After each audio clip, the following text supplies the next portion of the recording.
Hi everyone, my name is Joe, and on this video, I want to talk about how I knew that I was a burden. Okay, my parents never came on to me and said, "Hey Joe, you know what? You are bothering me. You are a burden. I don't want to take care of you."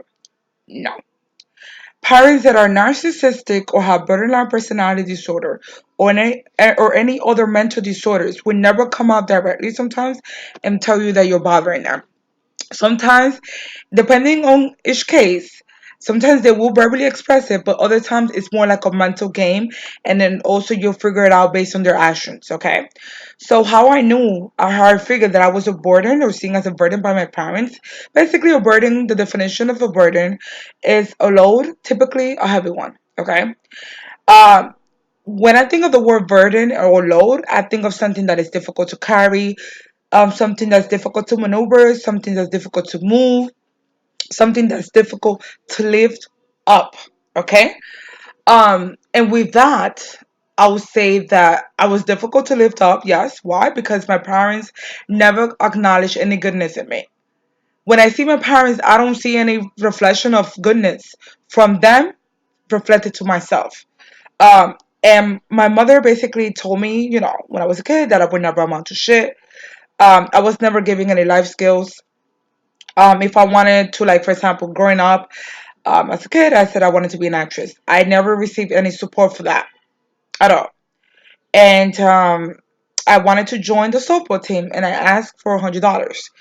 My mom would send a lot of money to the Dominican Republic to her family members. She would send clothes, she would send boxes of food, send them brand new clothes. But when I needed something, I knew not to ask her. If I was wearing shoes that were damaged, I knew never to bother asking. But it was easy for her to send it to her people in the Dominican Republic because she felt as though they needed it more than I did. But at the same time, it's like she put them before me. Um, and I knew from an emotional point of view by the way she treated me that I was not a priority, that I came second, third, and last, and that there were other people ahead of me on a list that she had. That the love that she gave me was conditional. I love you if you get good grades, but I'm only gonna love you for those 2 seconds that you make me look like a good parent. Because if you have good grades, those grades were not because of you. Those grades were because I'm such a good parent. Although my parents do not speak English and never help me with my homework and never bother to ask me, hey, do you need any help? Are you done doing your homework? Do you have any homework? How was your day at school? Um, at some point, my parents never took me out to the park, never spent time with me. My parents could be home, but I was locked up in my room. Summertime came, I will be locked up in an apartment the whole summer. My birthdays in the summer, my birthdays at some point were not no longer celebrated. Um, it's like the older I became, the more of a burden I became.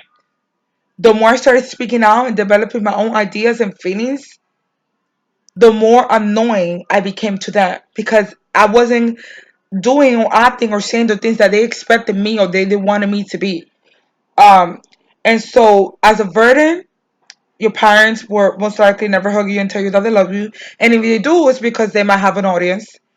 Your parents never take the time to ask you what's your favorite color, how was your day at school, do you have any friends, are people bullying you? Um, what kind of things do you like? What kind of music do you listen to? Who's your favorite artist?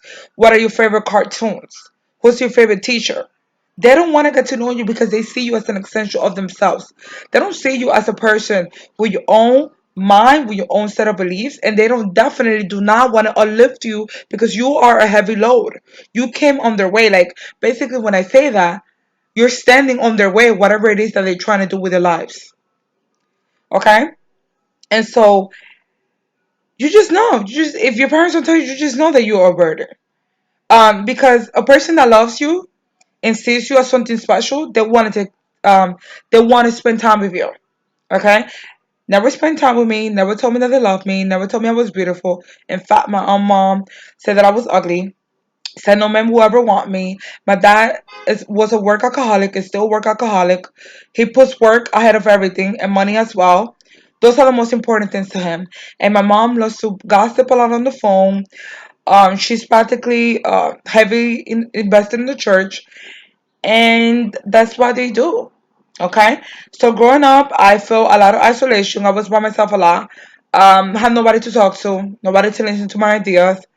So I developed social anxiety, low self-esteem, and I feel like in order for me to get people to spend time with me, I would have to pretend to be something that I wasn't. And yeah, started seeking outside validation, external validation, because they never validated me. If anything, my parents always saw the bad things in me, but that was just a projection of their own bullshit that they projected onto you. If you're highly sensitive, or if they see that you are an empathic child, they do that. You become an easy target because they know that you're very, you're very emotional, you're sensitive, and they know that their actions are gonna cause you a lot of pain. So yeah, that's how you know if you're a burden to your parents. Never listen to you, never get to know you, never spend time with you, leave you alone a lot. Yeah, that's just what it is. But so please comment down below and let me know if you have any stories to tell of how your parents made you feel like a burden, or if they already told you that hey, you're bothering me, you're annoying me. Because some parents that are extremely verbally abusive, they will do that. So thank you for watching.